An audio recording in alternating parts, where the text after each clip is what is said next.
Personal Financial Workshop on Mutual Funds, Loan Management, Personal Finance on November 16 and 17. Register now. Hi hello నమస్తే welcome back to iDream media. ఈరోజు మనతో ఉన్నారు stock market analyst అయిన రామచంద్రమూర్తి గారు. Right now stock market పరిస్థితి ఏ విధంగా ఉంది, ఎందుకు ఎంత డౌన్ఫాల్ జరుగుతుంది, ముఖ్యంగా మీరు ఇబ్బంది పడి మరీ కొనాల్సిన అవసరం లేని స్టాక్స్ ఏంటి, అంటే ఏ స్టాక్స్ జోలికి మీరు వెళ్ళకూడదని తెలుసుకుందాం. నమస్కారం sir. Sir, stock market blood bath, everyday fall అనేది కనిపిస్తూ ఉంది. దీనికి definitely international factors, even country factors చాలా ఉన్నాయి. అండ్ ఆ ఫ్యాక్టర్స్ ఏంటి, at the same time okay ఇలాంటి టైంలో అసలు మనం ఏ స్టాక్స్ జోలికి వెళ్ళకూడదు అంటారు? ఓకే, మంచి క్వశ్చన్ అడిగారు.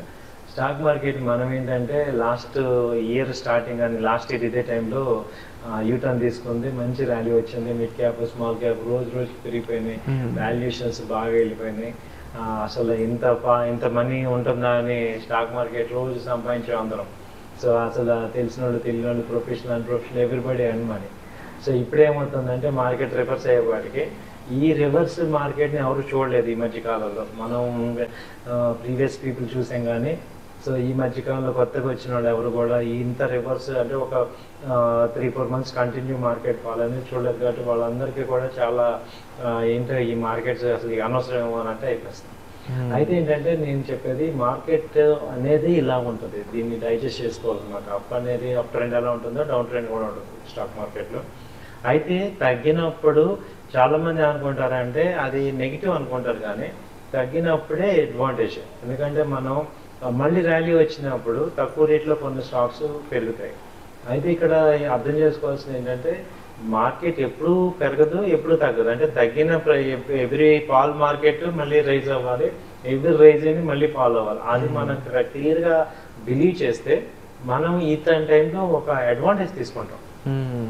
అంటే ఒక క్వాలిఫైడ్ స్టాక్స్ సెలెక్టివ్గా ఒక మంచి క్వాలిటీ స్టాక్స్ని మనం అఫోర్డబుల్ రేట్లో ఉన్నాయి కాబట్టి అవి మనం పిక్ చేసుకొని హోల్డ్ చేసుకుంటే మంచి లాంగ్ టర్మ్ గెయిన్స్ మనం చేసుకోవచ్చు.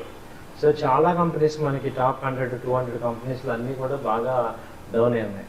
సో ఇప్పుడు హిందుస్థాన్ జింక్ ఫర్ ఎగ్జాంపుల్, అది ఒక మంచి కమోడిటీ ఐటమ్ స్టాక్స్, అది 700 నుంచి ఇప్పుడు 500 అలా వచ్చింది. సో మళ్ళీ ఏంటంటే ఇది మళ్ళీ ఒక 6 monthsలో మళ్ళీ ఆ రేంజ్కి వచ్చే అవకాశాలు ఉంటాయి. సో అలా మీరు చార్ట్స్ చూసుకొని ఏ స్టాక్స్ ఇక్కడ ఏంటంటే ఇంతకు ముందు ఏంటంటే ఏది కొన్నా బాగానే ఉంటుంది బుల్ మార్కెట్లో, కానీ బేరిష్ మార్కెట్లో ఏంటంటే మనం చాలా సెలెక్టివ్గా అది ఫండమెంటల్ అనాలిసిస్, టెక్నిక్ అనాలిసిస్ నేర్చుకొని నాలెడ్జ్ ఓరియంటెడ్గా ఉండటం ద్వారా మనం మంచి అమౌంట్ ఇక్కడ మనీని ఇక్కడ ఇంపార్టెంట్ క్యాపిటల్ ప్రొటెక్ట్ చేసుకుంటూ సెలెక్టివ్ స్టాక్స్లో మనం ఇన్వెస్ట్ చేసుకోవడం ద్వారా మంచి గెయిన్ పొందొచ్చు long term point of view. And ఈ ముఖ్యంగా sector wise and at the same time different అంటే థిమాటిక్ వైజ్ కూడా చూసుకున్నట్లయితే next by the end of year కానీ లేకపోతే నెక్స్ట్ స్టార్టింగ్ ఫైనాన్షియల్ ఇయర్ లోపు కానీ ఏ థీమ్ అనేది కొంచెం హాట్గా మారే ఛాన్స్ ఉంది అంటారు? మనం ఇది లాస్ట్ ఎవ్రీ వీక్ మనం కొన్ని కంపెనీస్ ఇస్తున్నాం, మంచి కంపెనీస్ ఏమి ఉన్నాయి వాటిల్లో ఇన్వెస్ట్మెంట్ అంటే. ఈ ఎపిసోడ్లో కూడా మంచి కంపెనీస్ సెక్టర్స్ మనం చెప్తాం.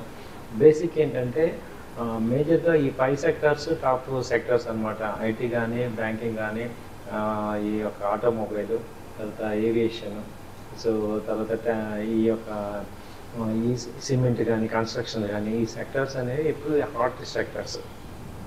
దీంతో పాటు ఇప్పుడు డిఫెన్స్ సెక్టర్ కూడా యాడ్ చేసుకోవచ్చు. సో వీటిల్లో ఇప్పుడు కూడా ర్యాలీ ఉంటుంది. అయితే ఇప్పుడు ఆటోమొబైల్ తీసుకున్నాం, బాగా తగ్గుతుంది. ఇప్పుడు ఏమన్నారు, అంతకుముందు వరకు నవంబర్ డిసెంబర్ మంచి సేల్స్ ఉన్న వాళ్ళందరూ ఇవాళ స్టాక్స్ అన్ని పైలప్ అయిపోయినాయి, సేల్స్ లేవు అంటున్నారు. సో ఓకే, ఇప్పుడు కానీ ఎవరిథింగ్ ఇప్పుడు ఏమవుతుందంటే షిఫ్ట్ అంతా కూడా ఈ బ్యాటరీ వెహికల్స్కి, ఎలక్ట్రికల్ వెహికల్స్కి షిఫ్ట్ అవుతుంది. అసలు ఇప్పుడు లాస్ట్ టైము మీరు ఇక్కడ ఏం చదవాలంటే మనం అసలు కన్జ్యూమర్స్ మూడ్ ఎందుకు మారుతుంది, ఎందుకు వాళ్ళు దేని మీద షిఫ్ట్ అవుతున్నారు అనేది ఒకసారి మనం చదువుకుంటే ఆ కంపెనీస్ని మనం ప్రిఫర్ చేయొచ్చు.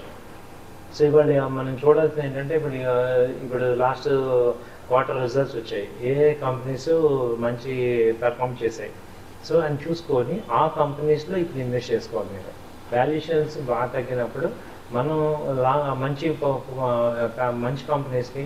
అయితే ఏంటంటే లాస్ట్ టైం ర్యాలీ ఇచ్చిన కంపెనీస్ ఈసారి ర్యాలీలో పార్టిసిపేట్ చేస్తాయని గ్యారంటీ లేదు.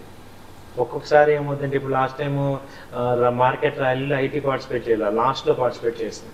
సో అలాగే ఇప్పుడు బాగా డౌన్ అయిన సెక్టర్ ఏంటి అనేది చూసుకుంటే పికప్ అయ్యే సెక్టర్స్లో ఆ వాటిల్లో మనకి ఛాన్స్ తీసుకోవచ్చు. సో ఇలా మనం ఇంకోటి ఏంటంటే పోర్ట్ఫోలియోని వాళ్ళ బిల్డ్ చేసుకోవడానికి ఇది రైట్ టైం. అంటే ఇప్పుడు అన్ని కంపెనీస్ కాకుండా రీషఫిల్ కూడా చేసుకోవచ్చు. మంచి అన్క్వాలిఫైడ్ కంపెనీస్ని బయటికి తీసేసి క్వాలిటీ ఉన్న స్టాక్స్ మీరు యాడ్ చేసుకోవటం, ఇలాంటి టైంని ఇలా చేసుకోవటం ద్వారా మనం రేపు ర్యాలీ వచ్చినప్పుడు మన స్టాక్స్ పెరిగేటట్టు ఉండాలి. సో అలాగే ఇప్పుడు కొన్ని కంపెనీస్ సెలెక్ట్గా మీరు అడిగితే ఇబ్బంది లేని కంపెనీలు ఏవి అని చూసుకుంటే మనం ఏంటంటే ఎఫ్ఎంసీజీ స్టాక్స్ కొంచెం బాగా తగ్గాయి, కరెక్షన్ అయినాయి. సో వాటిల్లో మనం ఇన్వెస్ట్ చేసుకోవచ్చు. అలాగే ఈ ఆటోమొబైల్ బాగా కరెక్షన్ అయినాయి, సో వాటిలో మనం సెలెక్ట్ చేసుకోవచ్చు. సెక్టర్స్లో బ్యాంకింగ్లో ఏంటంటే ఇంకా మిడిల్లో ఉన్నాయి, ఇంకా హెవీ కరెక్షన్ అవ్వలేదు బ్యాంకింగ్. సో వాటిలో యాక్సిస్ బ్యాంక్ కానీ, యాక్సిస్ బ్యాంక్ బాగా కరెక్షన్ అయింది, ఐసిఐసిఐ మామూలుగా ఉంది, హెచ్డిఎఫ్సి ఇంకా లేదా ఎస్బీఐ మంచి స్ట్రాంగ్గా ఉంది. తర్వాత మనం సిమెంట్ కానీ ఈ కన్స్ట్రక్షన్, ఏషియన్ పెయింట్స్ కొన్ని బాగా తగ్గిన కంపెనీస్ ఉన్నాయి, వాటిని మనం పిక్ చేసుకోవచ్చు.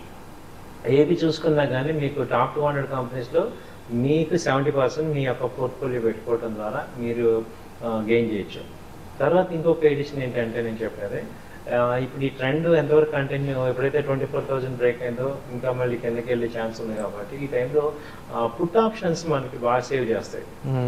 ముందు మనం ఏం చేయాలంటే క్యాపిటల్ ప్రొటెక్షన్ చేసుకోవడానికి మనం సెక్టర్ మన ఇండెక్స్ పుట్ కానీ లేకపోతే స్టాక్స్ పుట్ కానీ తీసుకోవడం ద్వారా కొంచెం ఏంటంటే మేజర్ లాసెస్, అన్లిమిటెడ్ లాసెస్ని కొంత కవర్ చేసుకోవచ్చు. ఇది ఒక అడ్వాంటేజ్ తీసుకొని అందరూ ఆప్షన్స్ లాసెస్ అంటారు, కానీ ఇలాంటి టైంలో ఆప్షన్స్ మనకి సేవ్ చేస్తాయి. అంటే దాని మీద ప్రాఫిట్ ఎక్స్పెక్ట్ చేయనకల్లా ఉన్న క్యాపిటల్ని మనం కాపాడుకోవడానికి ఇది ఒకటి వాడుకోవచ్చు. Wonderful sir.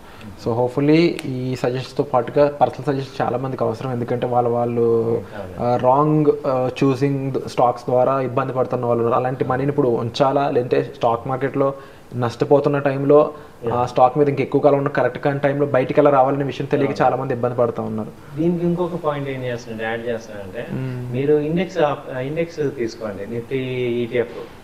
అదేమవుతుందంటే ఇప్పుడు బాగా తగ్గుతాను కాబట్టి నిఫ్టీ ఈటీఎఫ్ ఒకటి మీకు ఏ కంపెనీ సెలెక్ట్ చేసుకోవాలి ఐడియా లేనప్పుడు గో విత్ నిఫ్టీ. అది రెండో పాయింట్ ఏంటంటే మ్యూచువల్ ఫండ్స్ ఇప్పుడు బాగా తగ్గుతాయి కాబట్టి మ్యూచువల్ ఫండ్లో ఇన్వెస్ట్ చేయండి. ఇప్పుడు స్టాక్స్లో మీరు అన్నట్టు ఒక క్లారిటీ లేదు, నాకంతా గందరగోళంగా ఉంది అన్నప్పుడు ఈ రెండిట్లో మీరు ఒకటి చేసుకున్న ద్వారా మీరు చేసుకోవచ్చు. Wonderful sir. So particular fund గురించి, పర్టికులర్ స్టాక్ గురించి మీకు మరింత ఇన్ఫర్మేషన్ కావాలనుకున్నట్లయితే డిస్ప్లే అవుతున్న నెంబర్స్ కాల్ చేయడం ద్వారా మీరు ప్రొఫెషనల్ అయిన రామచంద్రమూర్తి గారికి డైరెక్ట్గా పర్సనల్ అపాయింట్మెంట్ ద్వారా కలిసి మీరు డెసిషన్ తీసుకోవచ్చు. Thank you so much. Thank you.